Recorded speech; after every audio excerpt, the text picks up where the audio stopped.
இருந்து நீ வளையல் எடுத்துட்டு போனேன்னு வச்சுக்கோ. ஆனா ரவி ரூம்ல பணம் எதுவும் வச்சுட்டு போகல.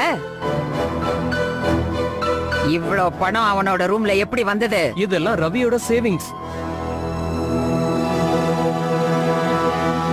சின்ன வயசுல இருந்து அவன் வாங்கின சம்பளத்துல சேர்த்து வச்ச பணம்.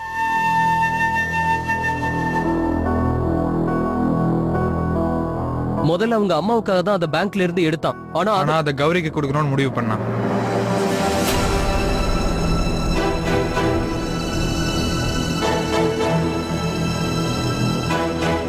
சிவா எனக்கு மட்டும் இல்ல, நம்ம கௌரியோட ஹஸ்பண்ட் ரமேஷுக்கும் அவன் ஃப்ரெண்டு. ரமேஷ் தான் சிவா கிட்ட வந்து அவன் குடும்பத்துல உள்ளவங்க அவனையும் கௌரியும் வீட்டை விட்டு துரத்துட்டாங்கன்னு சொன்னான். அவனோட அண்ணன் அவன் பங்கு அவனுக்கு கொடுக்க விரும்பல. அதனால அவங்க எங்க வாழ்றதுன்னு தெரியாம இருந்தாங்க. இப்போதைக்கு 2 பேரும் லாட்ஜில் இருக்காங்க. ரவிக்கு இந்த விஷயம்லாம் தெரிஞ்சது. அவங்க 2 பேரும் அந்த லாட்ஜில் அவன் பார்த்துட்டான். காலையில இருந்து ரவி அவங்க கூட தான் இருக்கான். கௌரிக்கு உங்ககிட்ட உதவி கேட்கறதுக்கு விருப்பம் இல்லை. அதனாலதான் ரவி அவன் சேர்த்து வச்ச பணத்தை வச்சு அவங்களுக்கு உதவி பண்ண ட்ரை பண்றான். அப்பதான் இந்த ப்ராப்ளம்லாம் எனக்கு தெரிய வந்துச்சு. அவங்களை கூட்டிட்டு வந்துட்டேன்.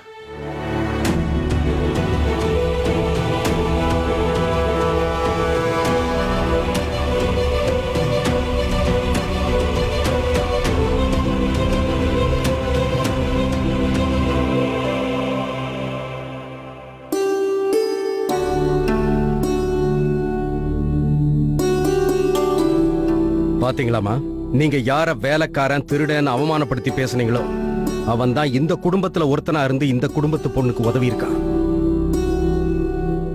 ஏன்பா உனக்கு தான் இந்த விஷயம் ஏற்கனவே தெரிஞ்சிருக்கு, அப்புறம் ஏன்பா எங்ககிட்ட இதை சொல்லாம விட்ட? இல்ல பெரிய, அது ஆக்சுவலி கௌரி அந்த விஷயத்தை பத்தி யார்கிட்டையும் பேசக்கூடாதுன்னு சொல்லிட்டா. அதான்.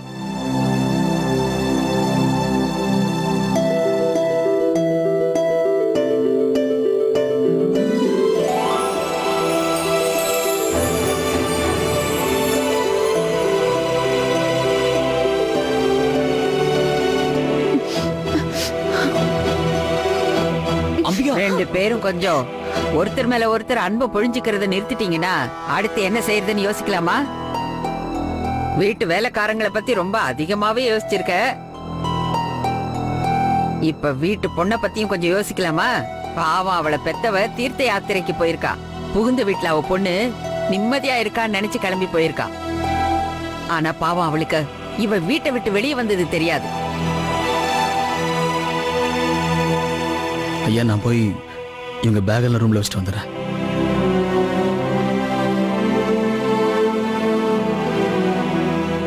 கௌரி, ரமேஷ், நீங்க 2 பேரும் என் கூட வாங்க. வாங்க.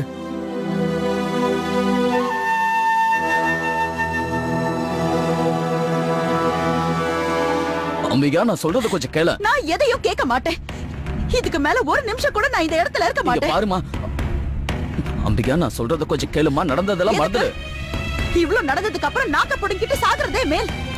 ஏதாவது பாழங்கடத்துல குதிச்சு சாகலாம், இல்ல பட்டினி கடந்து கூட சாகலாம். என் பையனை ரொம்ப அவமானப்படுத்திட்டாங்க. அது இத பார்க்கதான் நான் இந்த ஊருக்கு வந்தேனா? போகாத அம்பிகா, சொல்றத. நான் போகதான் போறேன். நான் சொல்றத தயவு செய்து கேளுமா. தெரியும், இந்த வீட்டுக்கும் எனக்கும் எப்பவுமே ஒத்து வராது. போன தடவை இங்க வந்தப்போ அந்த பெரியம்மா உங்களை அவமானப்படுத்தினாங்க. இப்ப என் பிள்ளைய அவமானப்படுத்துறாங்க. அவங்க பண்றது எல்லாத்தையும் நீங்க வேடிக்கை பார்த்துட்டு நிக்கலாம். ஆனா என்னால முடியாதுங்க. நிஜமாவே உங்களுக்கு இங்கதான் இருக்கணும்னு ஆசை இருந்தா நீங்க வேற ஒரு வேலையை தேடிக்கோங்க. ஆனா இந்த வீட்டுல நான் இருக்க மாட்டேன். அது இல்லம்மா. நீங்க எங்கேயும் போல. நீயாடா இப்படி பேசுற? நீயா? அதுவும் இவ்வளவு பெரிய அவமானம் நடந்ததுக்கு அப்புறம் கூடவா? பாட்டிமா பண்ணது மட்டும் தான் உங்க கண்ணுக்கு தெரியுதுல்ல. நடுவுல பெரிய எவ்வளவு பெரிய விஷயம் பண்ணாரு, அது உங்க கண்ணுக்கு தெரியல. அத்தனை பேருக்கு முன்னாடி பெரிய என்ன கட்டி பிடிச்சிட்டாரு பாத்தீங்கல்ல. என்ன அவமானப்படுத்தின இடத்துல என் மரியாதையை தூக்கி நிறுத்து. மூளைய கொஞ்சமாவது பயன்படுத்து ரவி. அவர் எதுக்காக உன் மேல இந்த அளவுக்கு அன்பை பொழியறாருன்னு தெரியுமா? அப்பதான் அவங்க எப்படி வேணாலும் உன்னை அடிக்கலாம். இந்த துணியெல்லாம் அவங்க ஏன் கொடுக்கறாங்கன்னு தெரியுமா? அப்பதான் அவங்களால இந்த துணியை கழட்ட முடியும். என்னம்மா ஏன் இந்த மாதிரில பேசுறீங்க? ரவி, நான் எவ்வளவோ சொல்லிட்டேன். அப்பா, நீங்க ஒண்ணு பண்ணுங்களேன். அங்க ஐயாவுக்கு ஏற்கனவே லேட் ஆயிட்டு இருக்கு. அம்மா நான் பாத்துக்கிறேன், நீங்க போங்க. சரிப்பா. அம்மா இப்படி உட்காருங்கம்மா. உட்காருங்கம்மான்னு சொல்றேன்ல.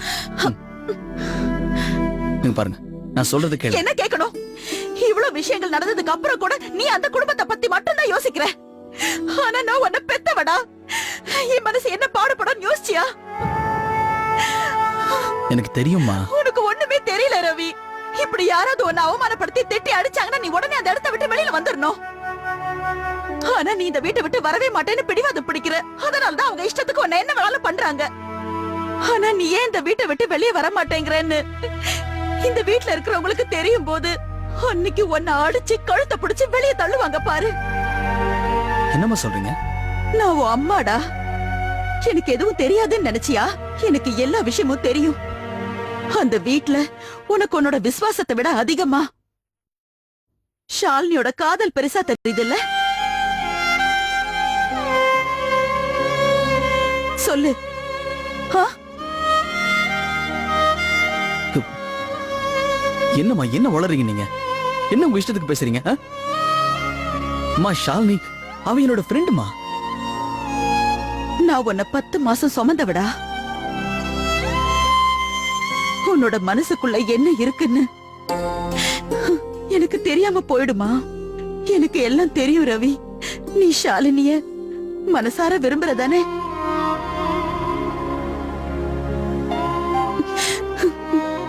ஆனா ரவி, நீ ஒரு டிரைவரோட பையன். ஆனா அவ உன்னோட முதலாளியோட பொண்ணு. நீங்க 2 பேரும் சேரவே முடியாது ரவி. நிச்சயமா முடியாது. நீ அந்த பொண்ணுக்காக உன்னோட வாழ்க்கையை அழிச்சுக்க பாக்குற. ஆனா நாளைக்கு அவ வேற ஒரு பையனை கல்யாணம் பண்ணிக்கிட்டு போயிடுவா.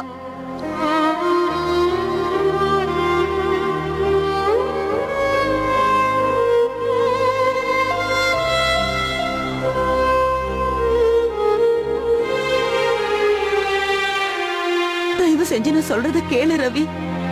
இந்த வீட்டை விட்டு போயிடலாம். இந்த வீட்டை விட்டாலும் வேற வீடு இருக்கு. அதுலயும் நீ படிச்சவன், புத்திசாலியும் கூட. வியாபாரத்துல நீ கொடுத்த யோசனையால உங்க பெரியய்யா கோடிக்கணக்கில் சம்பாதிச்சிருக்காரு. உன்ன மாதிரி ஒருத்தனுக்கு சுலபமா வேலை கிடைச்சிரும் ரவி. நீ ஒரு நல்ல வேலைக்கு போனேன்னா நம்ம ஊர்லயே உனக்கு ஒரு நல்ல பொண்ணா கிடைப்பா. இந்த வீட்ல இருக்கிறவங்களுக்காக உன்னோட வாழ்க்கை கெடுத்துக்காதப்பா.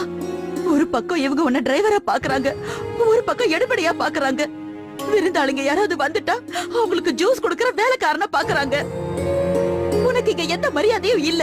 யோசிக்காம உன்னோட துணியை கழட்ட சொன்னவங்க எப்படி உனக்கு சொந்தமாக முடியும்? இங்க பாரு, நான் இப்ப சொல்றத நல்லா கவனமா கேட்டுக்கோ.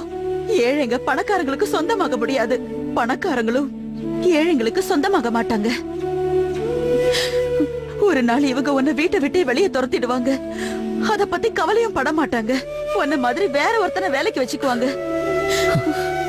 ஆனா நீ உன்னால அதை தாங்கிக்க முடியுமா ரவி? இந்த குடும்பத்துல உள்ளவங்களையும் அந்த பொண்ணையும் உன்னால மறக்க முடியுமா? நீங்க சொல்றதுல சரிதாம்மா. நான் கிராமத்துக்கே போவேன், இல்ல இங்கே வேற வேலை தேடிப்பேன். நீங்க சொல்ற மாதிரி நல்ல பொண்ணும் கிடைப்பா. எல்லாமே சரியாயிடும். நீங்க சொல்றது கரெக்ட்மா. ஆனா எனக்கு இங்க அப்படி தோணலையே. இது சரி, என் மனசு ஏத்துக்கவே மாட்டேங்குதம்மா. அம்மா நீங்க என்ன சொன்னாலும் நான் அதை செய்யறேம்மா. ஆனா இந்த வீட்டை மட்டும் என்னால விட முடியாது. ஷாலினியை விட்டு என்னால போக முடியாது. எனக்கே நல்லா தெரியுமா, எனக்கு அவன் நிச்சயமா கிடைக்க மாட்டான். நான் ஒரு ஏழை வீட்டு பையன்மா. சும்மா ஒரு மன ஆறுதலுக்காக நிலாவை பத்தின கதைகள்லாம் கேட்டுக்கலாம். வெறும் தண்ணியில நிலாவை பக்கத்துல பாக்குறவன். அந்த நிலாவை அடையிற தகுதி எனக்கு இல்ல. ஆனா ஷாலினி அவதாமா நிலா. உங்க பையன் ஒரு சாதாரண ஏழை பையன். என் மனசை நானே சமாதானப்படுத்திக்கிறேம்மா. நான் என்ன பண்ணுவேன்? எனக்கு ஷாலினியோட சந்தோஷம் தாமா முக்கியம். அவ சந்தோஷமா இருந்தா எனக்கு அதுவே போதுமா. அவ சந்தோஷம் தாமா எனக்கு எல்லாமே. அது போதும் எனக்கு. நெருப்போட விளையாடாதடா. என்ன நாளைக்கு அந்த நெருப்புல நீயே எரிஞ்சு போயிடுவ.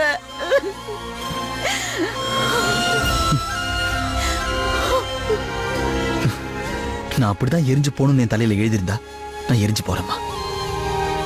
அப்படியாவது என் மனசுக்கு நிம்மதி கிடைக்கட்டும். எந்த வீட்டுல வளர்ந்தனோ அந்த வீட்லயே எரிஞ்சு போறேன்.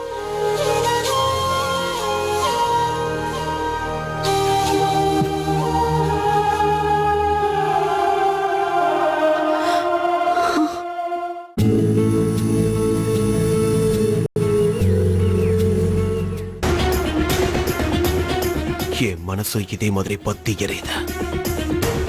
என் மனசுல எரியிற அந்த நெருப்பாலேயே உங்க உறவை நான் அழிக்க போறேன்.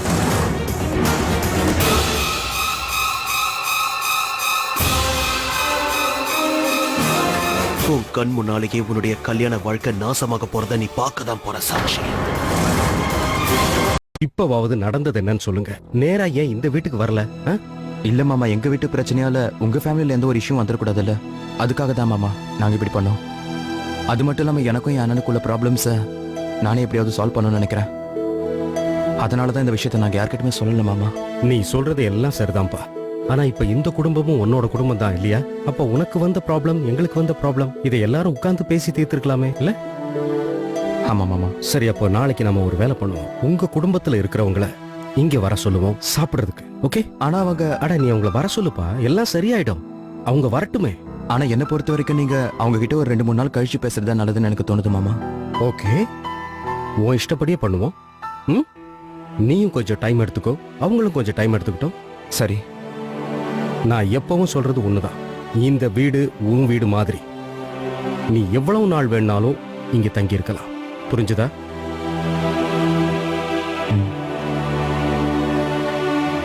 அப்பா சந்தோஷ், இவங்களை இவங்க ரூமு கூட்டிட்டு போப்பா. போப்பா, போய் ரெஸ்ட் எடுத்துங்க. போங்க.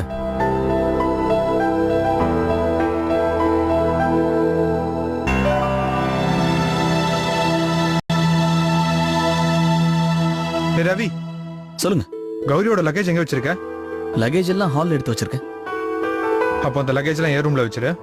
சரிங்க. ஐயோ, அதெல்லாம் வேண்டாம் சந்தோஷ். நாங்க எப்படி ஒரு ரூம்ல தங்க முடியும்? அட இல்லக்கா, நீங்க அங்கேயே இருங்க. சந்தோஷம் வேணா ஏன் ரூம்ல இருக்கட்டும். நாங்கடா தங்குறது? கார் ஷெட்ல தங்குடா. அந்த இடம் தான் உனக்கு பொருத்தமா இருக்கும். கௌரி, உனக்கு எந்த ரூம் பிடிச்சிருக்கோ அங்கேயே இரு. ஆனா நீ எத்தனை நாள் இந்த வீட்ல இருக்கியோ அத்தனை நாளா ரொம்ப சந்தோஷமா இருக்கணும். ஓகே? ஆமாங்கா, என்னாலே உங்களை சோகமா பார்க்க முடியாது. அதனாலதான் உங்களுக்கு நான் சாக்லேட்டை கொண்டு வந்தேன். சாக்லேட்டை சாப்பிட்டா மனசு சந்தோஷமாயிடுவா. என் சாக்லேட் எங்க போச்சு? எங்க இருக்கு? நீதான் என் பாக்கெட்ல இருந்து சாக்லேட் எடுத்தியா? பின்ன என்ன?